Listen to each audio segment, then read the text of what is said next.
You're now tuned into Kofi's Universe, since you're just sitting on Uranus. This is the #1 YouTube channel for hip-hop culture news, informed black social issues, song reaction videos, and even comedy. So be sure to like this post, and if you haven't already subscribed, do so right about now. Razzcast.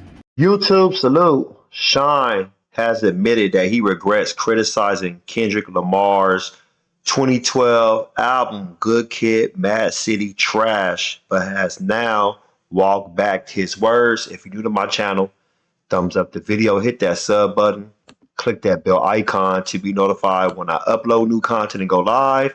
So Shyne, he did an interview on Math Hoffa's podcast, y'all. My Expert Opinion. Check it out when you get a chance. But we're going to play this clip of him talking about Kendrick Lamar and how he wants to backtrack those comments now. I remember when he made this comment when Kendrick dropped his second studio album, Good Kid, M.A.A.d City, October 22nd, 2012. Let's listen to this. I guess I would say I made a mistake about Kendrick Lamar. I will admit to that. Yeah. You take that back.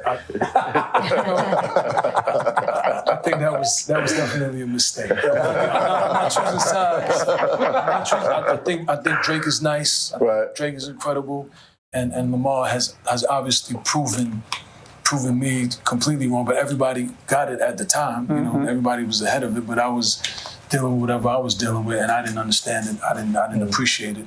Right. But he's obviously proven to be, one of the greatest musicians, in our generation. So definitely, that's one I take back. Your time behind the wall, was it harder going in there as a celebrity than a regular inmate? All right, y'all, check out that full interview whenever you get a chance. So let me explain what's going on. So when Kendrick released Good Kid, M.A.A.d City in 2012, right?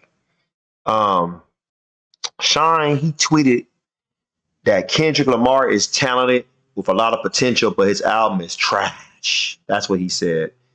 He later elaborated on his statement in an interview with Cypher Sounds and Peter Rosenberg, saying, "We live in the United States of America. We don't live in the United States of Aftermath. Jimmy Iovine doesn't pay me. I can say whatever I want. I'm not talking reckless. I said a young boy got potential, and I said he was talented, but the album is trash. That's tough love. I didn't attack him as an individual. I didn't say anything disrespectful. It's trash." He added, "Beats is trash, #1. And once your beats are trash, you're finished because you can't handle a good flow. I don't really want to hear what you gotta say. I'll go buy Dr. Cornel West's album if I want to hear someone talk." Kendrick responded to Shyne's harsh comments in a red carpet interview with Vibe in 2012, saying that's his opinion, but one opinion can't stop how the world thinks. And then Kendrick actually took a jab at Shyne in a track called "The Jig Is Up, Dumping." He had said, "Y'all pray to God this week I'll be putting out bombs. I pray to God this beat is good enough for Shyne. If not, J.Cole, your shit is trash, but at least my opinion just made everyone laugh." All right. I mean, and I'm glad he, admitted that he was wrong, how he went back and looked at the album. Ain't nothing wrong with that, man. I remember when I first listened to Good Kid, M.A.A.d City, I listened to like the first 4 or 5 tracks. And I wasn't in the right space at that time. I was going through a lot in my life, a lot of legal issues with the court. I was actually getting ready to go to trial for real over some crazy shit. But I was like, damn, man, what the hell is this? Like, I did not want to listen to it. And I was hurt. I'm like, no, I'm not feeling this. I listened to it the second time, but this time I played it in the car because I played it at my house on my laptop. And you can't really get the feel of it. So I was driving to this woman's house, and she lived like an hour away from me when I was in LA. And when I was driving to her house, and I got, sounds in my car, I'm like, hold up, this shit knock right here. I was like, hell yes. And I played that album non-stop, no lie, I want to say for like a year straight. For real. That was the album I played all the time. I played that album every time I was in the gym, everywhere. I think the only time I stopped playing the Kendrick Lamar album, that Good Kid, Mad City, is probably like towards the end of 2013, because I was just switching things up. You know, other albums was coming out at that time. But that album, that was my album for a long time. Then I ended up playing it again right before To Pimp a Butterfly album came out. That came out in March 2012, excuse me, 2015. But you know, Shyne, like he said, he wasn't in the right space. He had to understand, like he was like, what the hell is this? But Kendrick is not talking. Like I said, he's a poet. You know, he's a reporter. You know, as far as like an eyewitness reporter giving you his accounts of what's going on in the hood, and he's a great storyteller. Great storyteller. I don't think he's just a great storyteller in this generation. I'm talking about one of the top 5 storytellers of all time. You can put him up there with Slick Rick.